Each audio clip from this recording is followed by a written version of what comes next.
Ағаш ұстасы білмесе жауап беру керек. Темір ұстасы білмесе жауап береді. Солай ма жоқ па? Қазір мысал кейбір жерлерге барып жұмыс іздейсің ғой.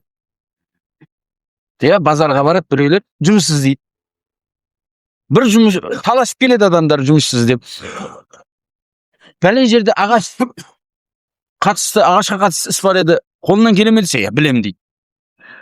Дуал соғу керек, білесің бе десе, білем дейді. Бір жерде токтың бағанағы электрик жұмыс бар еді, білесің бе десе, білем дейді. Маша Алла, бұл өмірінде 20 жасар, 25 жасар жігіт осынша кәсіпті қаяқтан біліп алды. Ол білмейді. Шамалап істей береді олар.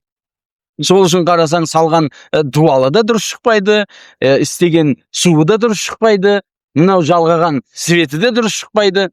Бұның бәрін істеген адам артында бұзылып қалса, не істейді ол? Жауап береді. Айтайық, осы үйді біреу салды. Артында астынан су шығып кетті. Немесе құлап түсті. Ол мүмкін миллиондаған ақшаға болған болуы мүмкін. Ол не болады оның? Жауап береді. Себебі там салуға ақысы жоқ оның, құжаты жоқ оның. Түсінікті ме? Тәжірибесі де жоқ. Көріп алған адам, естіп алған. Солай ма жоқ па? Әрбір кәсіпте сондай. Мынау бір хадис қой.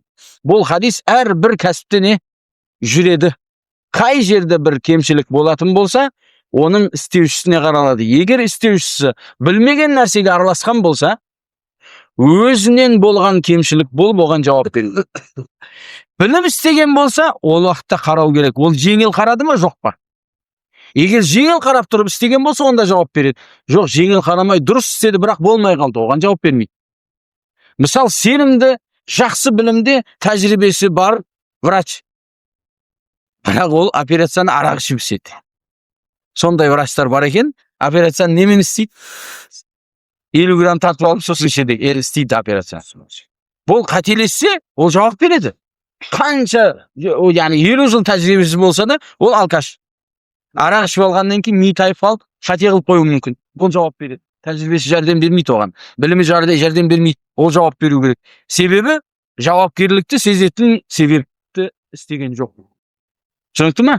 Әрбір кәсіпте, әрбір жұмыста осы шариғаттағы заң. Егер өзінің кәсібі болмаған, өзінің мамандығы болмаған істі істесе, оның артындағы келетін зиянға не қылады? Жауап береді.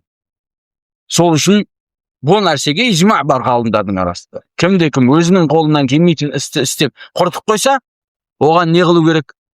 Ол мойнында кепілдігінде болады, ол жауап беру керек болады.